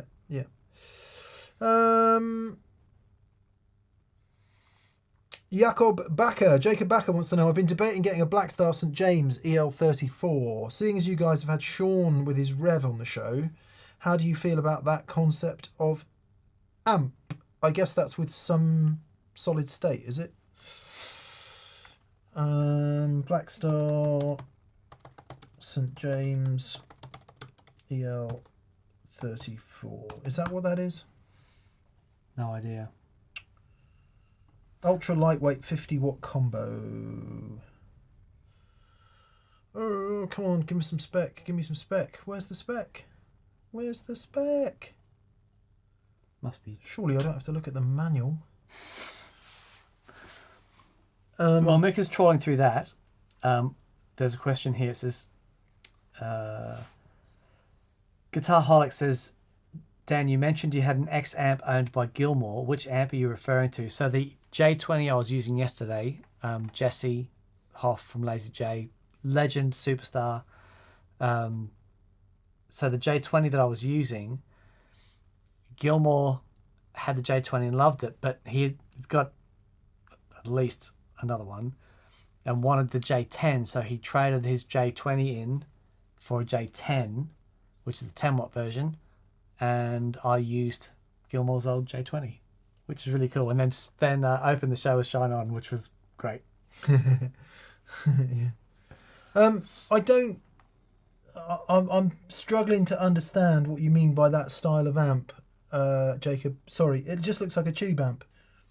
So if it's a tube amp, what do we think of that style of amp? We think yes. Oh, Fred R says Phil Collins used a Bayer M88.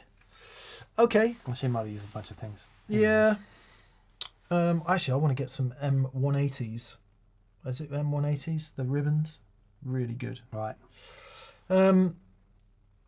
Yeah. That style of amp. I mean, yeah, sorry, Jacob, I don't really understand the question. It just seems like a 2 preamp, 2 power amp, 2 preamp tube, 2 power valve tube amp. I don't where they get the lightweight thing from. I don't know. Well, what speakers in it?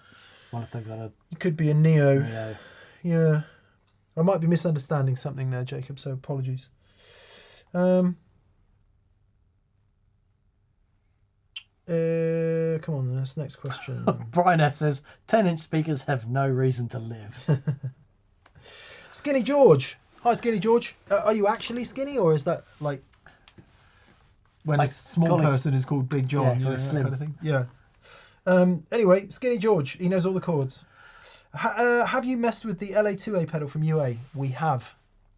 On the 22nd of March, there will be a compressor show going live, which has a very new product in it as well. Yeah. But we've got the LA2A and also the 1176 from UA in their small pedal series. And I don't think it would be too bad to say we really liked them both. Yeah, man. Especially the 1176, but we really, really liked them both. Yeah. The show is basically, is there life beyond the Dynacomp and the CS3? so many fancy ass compressors out there now for guitar pedal land. Have we really come along? Have we really advanced from there? Yeah, what's changed? What would you use them for? And I think we answer that question. There are definitely some things you would use them for. So, yeah. So check that out. George, 22nd of March is when that one will go live. Eagle Ray Rob says, I'm looking for a quartermaster type loop switcher, but with a stereo loop. Do they exist? Atom is more than I need. We are debating the stereo thing at the moment. I'd be interested. How many stereo loops would you want? I'd be interested to know.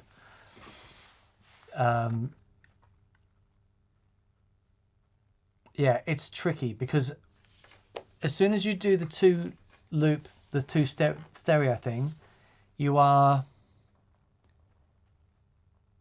by virtue of using a stereo signal, then you're going to two outputs, and I would need one of those outputs to be isolated. And so it becomes, to do it properly, it's not a cheap thing. And I would never not do it properly. But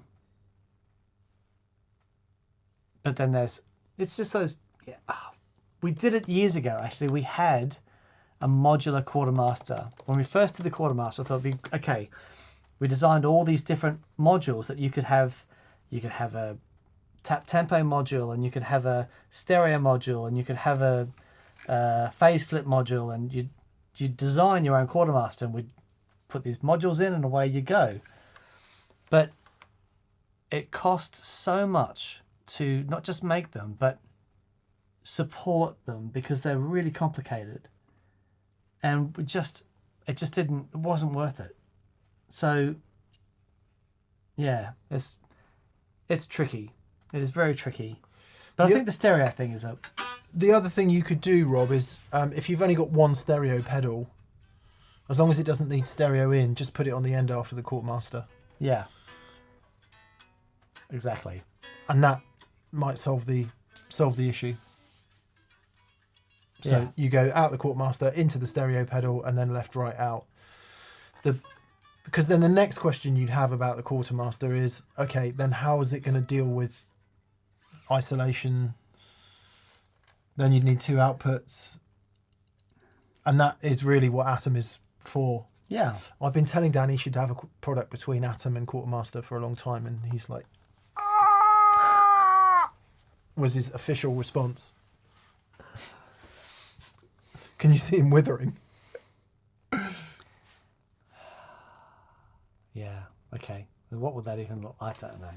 I know. Expect the comments section to be full of helpful suggestions about what it would look like, Dan.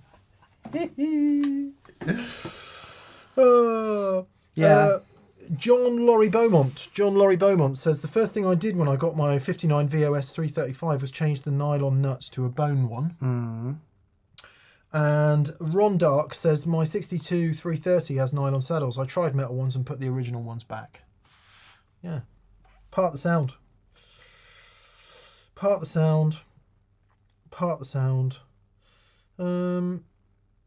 Jay Sack says, I've got a Robin Ford PRS. It's become #1. They're surprisingly affordable for a limited edition PRS. Yeah, there's a couple out there for $5,000 I've seen. Okay. Not unobtainium, but they will be once the TPS show airs. I think Robin has already wide enough appeal to make that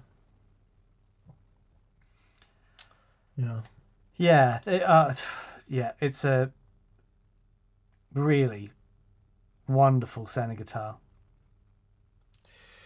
Tim Bauer says, I have a question. What are your thoughts on guitars using roasted woods? Well, I've liked them. I have no opinion. I've never played one long enough to. I mean, I think, correct me if I'm wrong, and you will. I think part of the idea for roasting the woods was to try and dry them out a bit, wasn't it? Oh, is it? Okay, that would make sense, I guess. There's been torrefied wood has been used in instrument making for yonks, and yonks being a technical term, for a long time. And it cottoned on in guitar circles. And I'm going to be cynical and say because trying to get really lightweight, decent timbre, because people were nuts about the lightweight they want in their guitars. And maybe it was a way of aging them a little bit. Something like that. I'm sure that's maybe where it came from. And now it's a really popular thing. Roasted maple. I think even Collings, like if Collings do something, it's like, okay, there's something in it. Okay. And I think even they were doing some combination of either roasted or torrefied or dried or something tops on some of their guitars. Have you played any of the exotic guitars? No. So they look really great. Yeah, they've got roasted maple necks and play absolutely beautifully. There is something. Isn't there a process called the boning the wood, making it really, really hard? Yeah, I think isn't that torrification, maybe? Okay. But yeah, there's a few processes that you can do to necks to give it a specific... Torrefaction. Right. Torrefaction, I'm sorry, not torrification. That's probably something else. Right. Entirely undesirable. The torrefaction is a thermochemical process that aims to decrease the water and volatiles from the biomass. So it's done in fuels and it's done in woods. Oh, cool. Yeah. Oh, this is interesting. From Jamie Brown. He says, as persons with interest in mental health, psychology and well-being, how do you reconcile this with gas?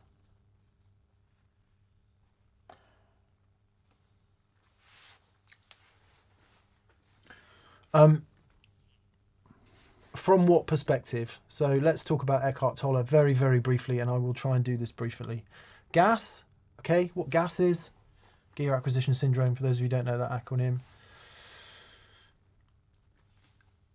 From, let's say, an Eckhartian point of view, which is all about living in this moment and now and enjoying the now and not exchanging the now for some kind of future or past. Because what you do when you exchange this moment for the future or the past is you essentially give this moment away and you decide that this moment is less than the future or the past. So what gas is, it's replacing being here with wanting to be there. Mm-hmm. Being here is enjoying what you've got. And it might be, I really want that guitar. Great. La la la la la. I'm going to go and buy it. Boom. Do I like it? Yes. Great. No, I'll sell it again. But, and that's fine, right? Because that's planning. That's, you're thinking about what you're going to do with your life. You make a plan, you execute it, you move on.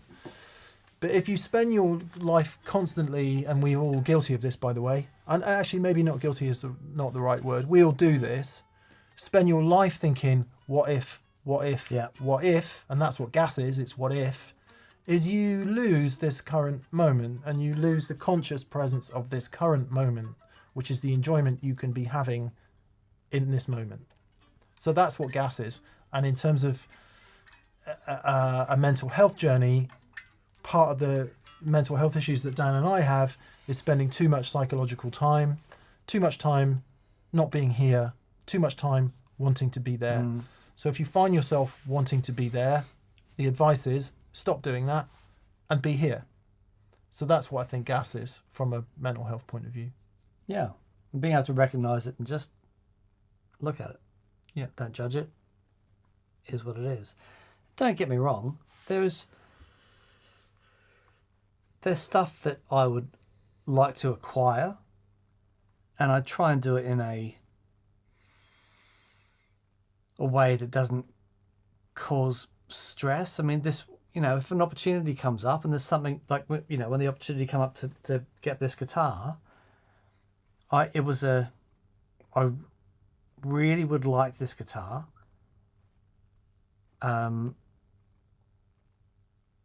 It was on the edge of my affordability, like right on the edge. If I sold some stuff, yep, great. But it wasn't like, I didn't have a million questions about guitars and I'm trying to like, oh, if I get that one, or if I get that one, I'll, it wasn't. I wasn't gassing. I wasn't consciously out there looking for a 62. This just happened to come along, and a really nice SG is something that I've been keeping an eye out for a while, but it wasn't causing me any. Not having it wasn't causing me any stress. You know what I mean? But you know, after acquiring this, I have to say, right, that's it now. For guitars, I need to not. That's my big purchase for the next couple of years. Yeah. You know, it can get a little more complicated than that. So to go out, the other aspect of being here and wanting to be there is what people think of you. And we're all guilty. And again, maybe guilty isn't the right word, but we all buy stuff because of how it makes us look. And, you know, want the 2-rock, want the 61 Strat because you want to look cool, right? And you want people to think highly of you. That is an absolute water slide into poor mental health, because if you're constantly concerned about what others think about you, you're not living your life, you're living theirs. And you have to stop doing that.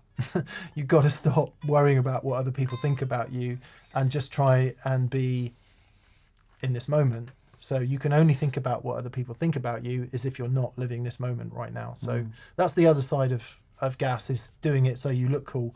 And yeah, sure, you could accuse me and Dan of doing that for the last 30 years, but there does come a point when you kind of get over it and you're like, actually, no, I am just going to play the shit I want to play. Yeah. And I really don't care what anyone thinks. Yeah. Whether you, maybe we all come in and out of that a bit. So maybe there are moments where you do care what people think, but actually, if the vast majority of time you don't, that is a decent platform for better mental health, is not giving a crap what anyone thinks about you. Yeah. It's a hard road, and you do have to let some things go, which is painful, isn't it, Dan? But that, indeed. But that thing is that old Fight Club stuff, buying stuff you don't need to impress people you don't like. Yeah. You know, yeah. it's like, it's really interesting. However, well, it's not even a however. Any purchases that I do make is stuff for me. Yeah. Like, so I get home from training at about 7:15 every morning, and I've got half an hour with this, or with Red, or with the 65 Telly. The last month it's been with this guitar, and the joy that I get just being the custodian of this amazing instrument. And it's like, that's purely a moment that I get to spend with this. It's just beautiful. Yeah. I think, and then the idea then is you don't become identified with that.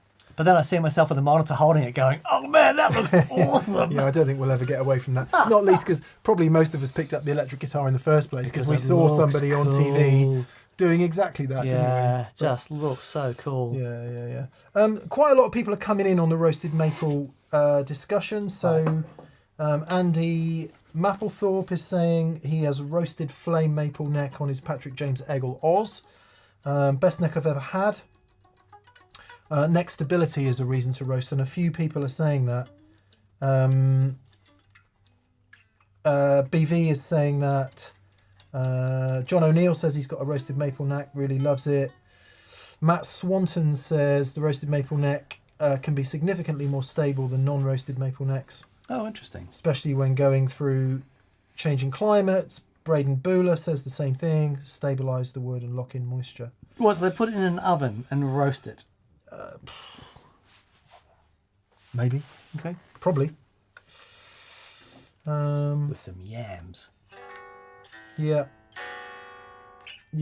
But it seems to be that getting it drier makes it more stable. Oh, okay. Yeah. Interesting.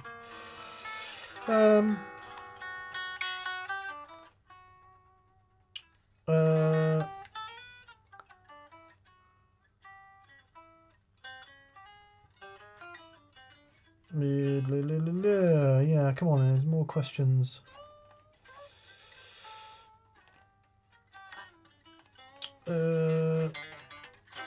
Apparently there's a super chat from last week on my mobile.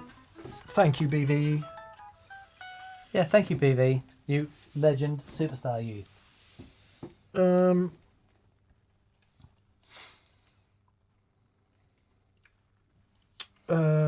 This is a chat comment from last week.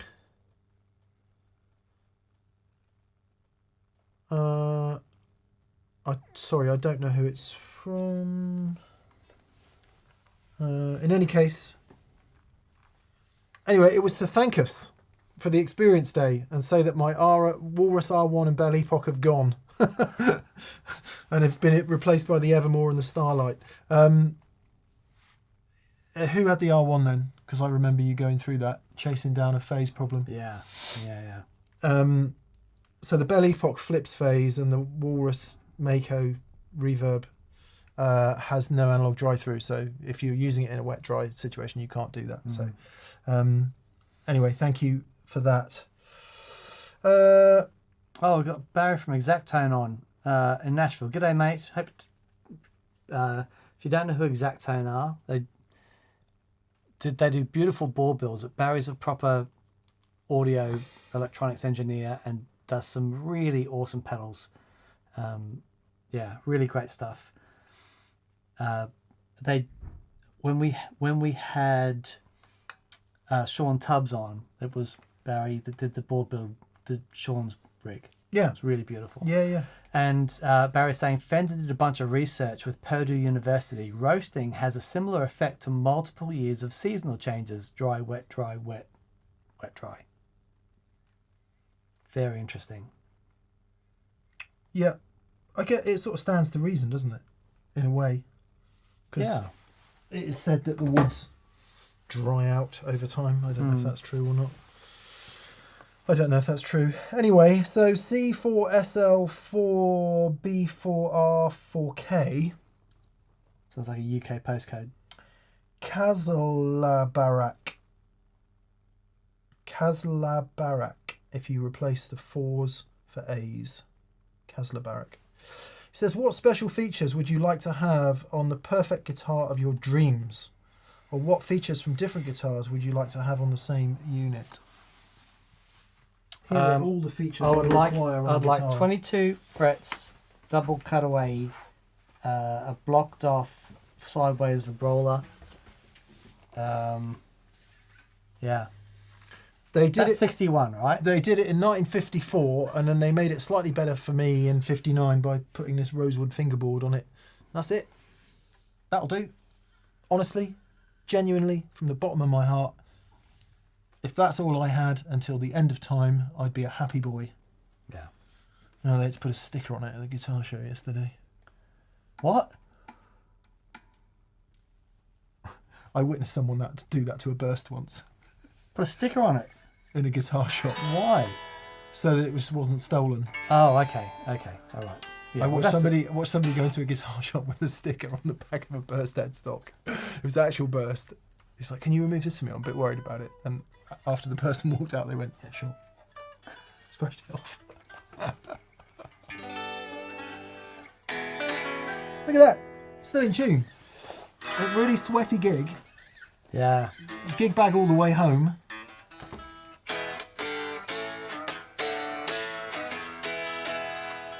It's more in tune than it was at the bloody gig. Yeah, honestly, I don't mean that to be. We don't mean to be facetious about that, Kazalbarak. But I just, I went through all the years of tone knob on the bridge pickup, but that was because my bridge pickups didn't sound like that bridge pickup. Yeah. What would I change about it? Just nothing. Just nothing. Yeah. There's a sense with really great instruments that they find you as a player. Also, certainly for me, if a guitar was just, what you think of a guitar as being perfect, as being so like perfect and effortless to play, and there's no fight in it. And for me, then it becomes a lot of the character is in the fight, is in that relationship you've got with it, where you've got to work a bit. The worst guitar playing I'll ever do is on a guitar that doesn't make me work. Mm. You think I'm pushy now? You should hear me on a guitar that don't have to work on. I purposely raised the action up high to make me work harder, to try and get me to lean back a little bit. I remember when I got my gem when I was 18, and really low action and all the shenanigans, and it was just like effortless to play. And man, it's like, no, you sound silly. So yeah, finding the things about having a guitar that's perfect for you, or finding a guitar that has a voice that connects with you. And I don't think Mick would ever say to me, yeah, I'm thinking about putting the Veritone on my Strat. But there are things in the 345 that the Veritone is like a magic part of that guitar. Yeah. Yeah, and it is, you got a more impatient me would have modified that guitar already, but I don't want to do that. I want to let it be what it is and learn how to use it. Yeah. And that's sort of the opposite with what would you want in a guitar. I think people who order custom guitars because it's the perfect spec and everything, great. And if it works for you, that's really brilliant. But I kind of want the opposite of that. I want what the guitar does, and to let it do its thing. Yeah. Which is a bit, bit out there, isn't it? Yeah. Have you tried a black mountain volume pedal? Says Farid H. No. No. Let me have a look. No.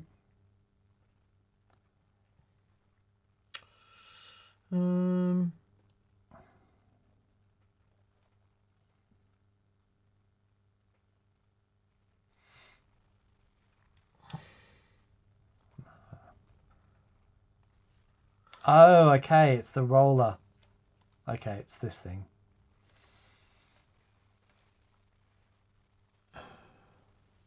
It's that thing. Oh, wow. Yeah. Oh, God, how would you control that? You roll it with your foot. I know, but how would you not go too far? Exactly. Yeah. I guess you could get used to it. Used to it. Well, they're really small, so if you get used to it and you want to... Yeah. Why don't you show the people, Dan? Okay, this is Black Mountain. Black Mountain released some picks. It's a thumb pick with a spring on it. So it was a normal pick and then it'd be a thumb pick. And I did buy, I thought that's really interesting and I bought it. Didn't work for me, but it was an interesting thing. I thought I'll give that a go. But this is their volume pedal. Check this out. There you go. Oh, that was cool. Black Mountain volume pedal. There you go. Ed says, would you not wish for it to be a from factory 5-way, Mick? Yeah. It was actually better. It was oxidized quite badly before, so it was really hard to move. Therefore, getting it into position 2 and 4 was much easier. I've since cleaned it, and now it just flips through all the positions really quickly. So it is slightly annoying, but to be honest, I virtually never use 2 and 4 at a gig anyway. So right. Use them all the time in the studio, but pretty much never playing live. So okay, it's too much hassle. Someone was asking what this guitar that I was playing. Who was asking that? Braden Bula says, Dan, what was the butterscotch telly you were playing before? This is Butters.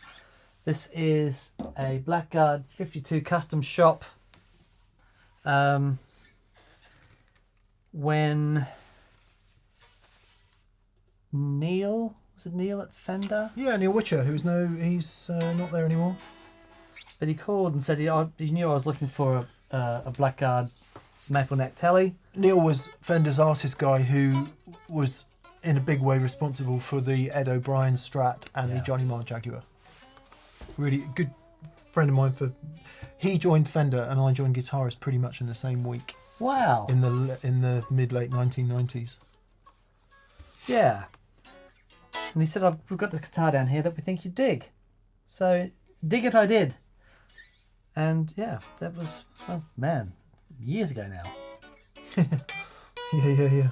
And then this is a guitar I don't play a lot, and someone offered to buy it. I thought, yeah, I don't really play it a lot, and I just picked it up. I thought, yeah, I'll consider it. And I picked it up and started playing. It's like, no, I don't want to get rid of it. Yeah. Because it does something that none of my other tellies do. It's a super cool thing. The neck on this is just so beautiful.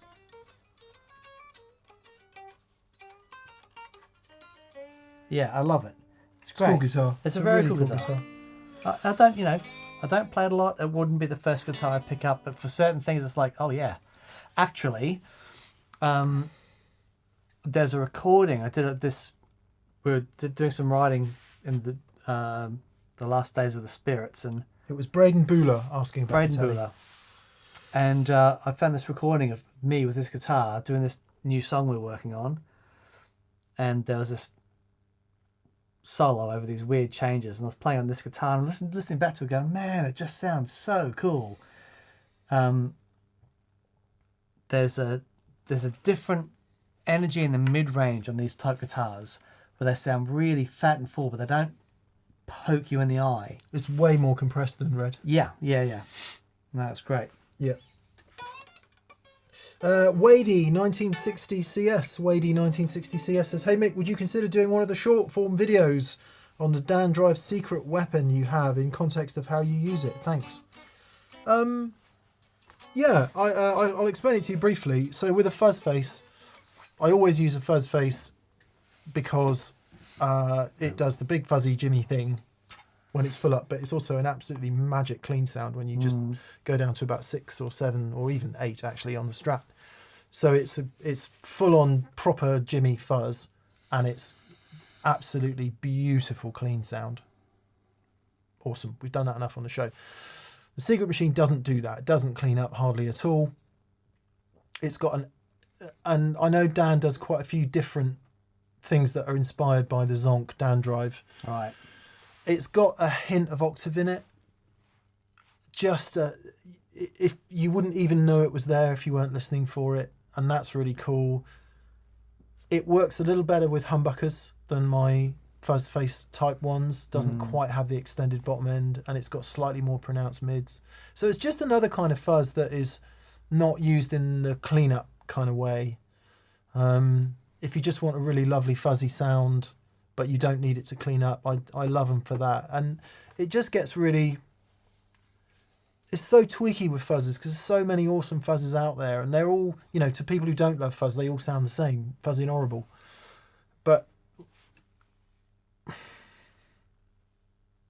yeah, I haven't had a fuzz on my board for a little while now, which might sound a crazy thing to say, but I haven't played any music that's required it.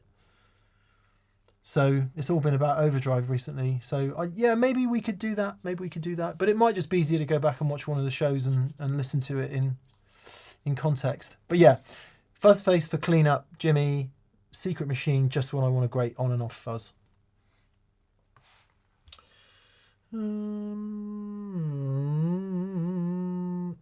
What tools do you use to control humidity, says Brent Grove? Do you use humidifiers, hydrometers, humidipacks? Oh, interesting. It's not really a problem here in the UK, is the truth of the matter.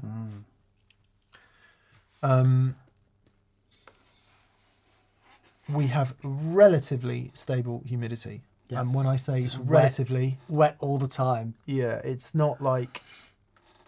Living in milk. No, it's not like being somewhere incredibly dry, like in the mountains.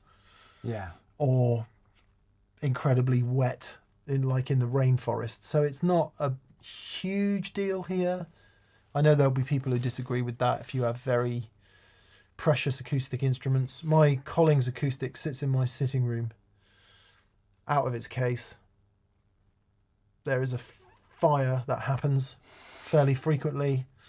I gig it about twice a month, and it doesn't move.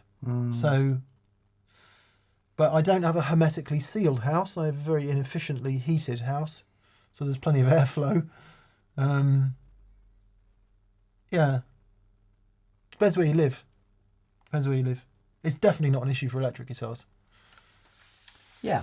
My guitars are on my wall, so I can go and pick them up and just play them. And Does it move much, your acoustic?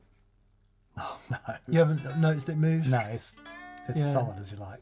Yeah, but they will. They do move quite significantly if you've got a dry. Dry is worse than wet, by the way. Yeah, It's very easy to.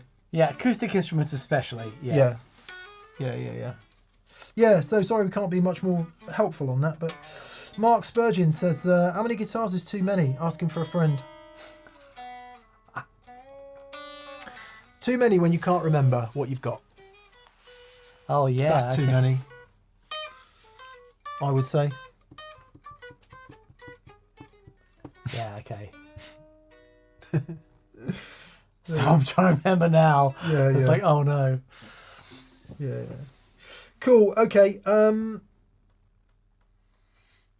We are then coming to the end. That's us. Sorry about the super chat situation. I'm going to look into that and find out what happened, and we'll find a way of making that right. So thank you for your patience and not getting too annoyed with us about that. It seems that our internet works when the weather is good. We are looking into other solutions. For all those people suggesting Starlink, I looked into it. 2 problems. Not fast enough, would you believe? No way. Maximum 20 up. No here. way. Yeah, which is nowhere near enough. And way too expensive. Yeah. So that's not an option. There was another provider that was going to be like, let's say 700 quid a month or something. It's like, nah. And a $2,000 setup fee. Yeah, so just no. Yeah. So yeah, so it is what it is. And then maybe because of the move around in the studio, I've got some spare gear, so I think I can make a mobile VCQ rig. Oh, that'd be fun. Yeah. Good. Thank you for being with us, everybody. We rather hope that with the bulk of the inclement weather out of the way for the season, VCQ should be back on form. Yep. It's been flawless today, I believe. And once we get on top of the audio gear, it'll sound good too. Yeah. BV has posted a link to our store, and he said the store merch keeps the lights on at TPS. That's very true. So thanks for posting that, BV. Yeah. So these are new in today. This tone verse.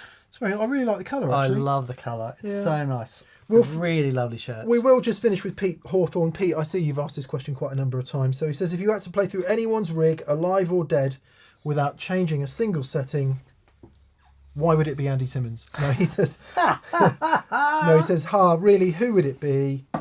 For him, it would be Andy Timmons or Richie Kotzen, says Pete Hawthorne. Nice. So who would it be, Dan? Whose rig? You can't change a single thing. You just got to walk up and play it, and that's that. There's a recording from 1974 of Zeppelin live, and no guitars to the PA. That thing where the guitars had to be like the PA. Yeah. You can imagine Jimmy, can't you? What do I need a PA for? Exactly. And I'd love to play through that, just to experience, like literally a wall of sound, because it's the only thing that's getting out into the audience. So 1974 Jimmy Page. Yeah. Mine would be the Stevie Ray Vaughan Live Alive rig. There you go. If you want to know what that looks like, just look at I think it's the inside cover. Live Alive, Double Trouble Live Alive, and there's double album. You open up the album, there's a stage. I'm trying to remember what's there. It's like a Dumble Marshall Major. There's like 20 amps. So there's the stage, and literally you've got the whole band on this side of the stage and all of Stevie's amps on the other side, and they've all got. Oh, that's just wonderful. Interesting. It's a disaster, that record, but it's an interesting story. Bless him. Good. All right. Thanks for being with us. Looks like we're back in the chair. And we'll see you. This Friday's show is about reverbs, about mega reverbs. So Strymon, Big Sky, like what's happened since then? So we know about the CXM, we know all of that. Some interesting stuff's come out, including the Polyverbs, Meris, Mercury X, something more cost effective from Electro Harmonics, and the Boss RV200. So what can we get into using those? Thanks for being with us. Play us out, Dan. See ya. Thanks, BB.